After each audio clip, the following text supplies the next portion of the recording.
Imagine your boss bragging, right to your face, that you could be tossed out like yesterday's trash. No warning, no respect. Now imagine watching one of your sharpest co-workers turn that arrogance back on the boss in the most brutal way possible. 10 seconds. That's all the notice he gave before walking out forever, leaving behind chaos, unfinished work, and a manager who suddenly realized that respect is a two-way street. If you've ever dreamed of seeing a smug boss finally get humbled, smash that like button right now. Subscribe for more true stories of sweet, sweet revenge, because today's tale might just be the boldest exit you'll ever hear. I was working an engineering contract gig, one of those open-ended ones. The kind where they say, expected duration, 12 months. But it's really just a polite way of saying, we can cut you loose whenever we feel like it. Now, if you've done contract work, you know the deal. Good contractors usually get extended, and most companies try to keep things respectful. But not this place. We had a team of 10 contractors.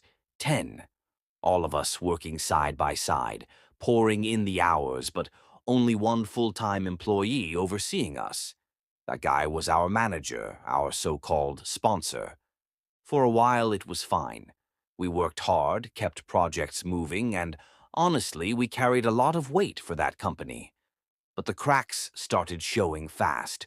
One afternoon, 3 of our contractors were suddenly told, "This is your last day." At 4 p.m., no less. Just gone. No warning, no transition, no thank you. And the kicker? They made me, another contractor, deliver the news. Imagine how awkward that was, telling people I wasn't even in charge of that they were done. So me and another contractor, let's call him Mark, went to our manager afterward. We asked the obvious question. Why didn't we give them notice? Even a week, something. And do you know what this guy said?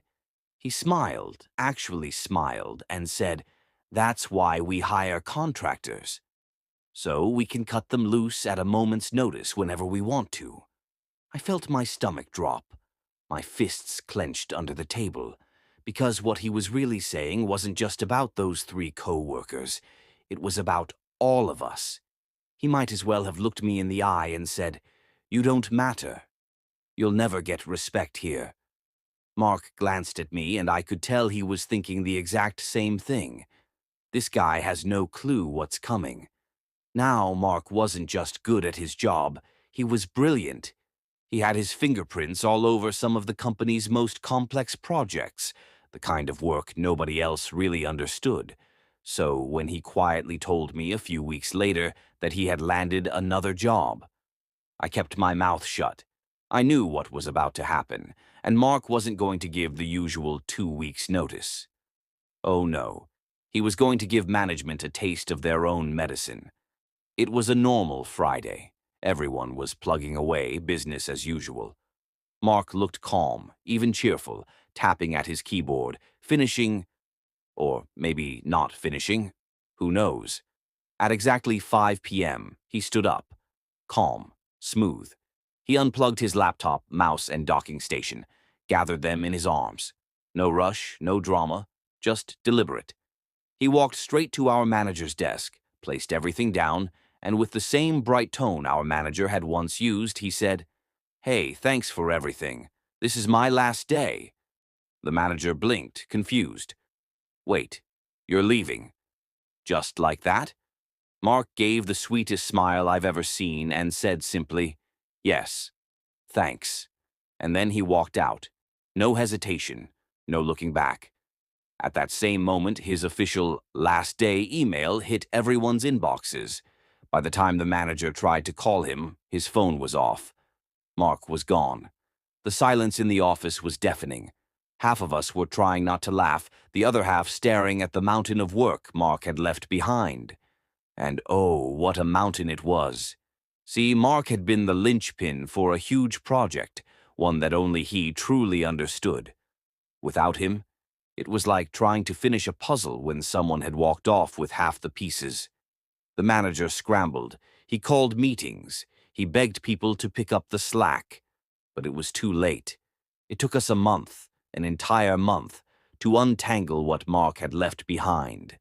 And every time the manager looked more stressed, more frazzled, I couldn't help but think back to his smug little line. "That's why we hire contractors." Well, I guess he learned contractors can leave at a moment's notice, too. The beauty of it was in the symmetry. The manager had shown zero respect, treating people like disposable tools. And in return, Mark gave him exactly what he said he valued most. No notice. Instant exit. Only now it wasn't the contractor scrambling, it was the manager, sweating bullets while the project burned. Mark never had to raise his voice, never had to gloat. He just walked out, and the silence he left behind was louder than any speech could have been.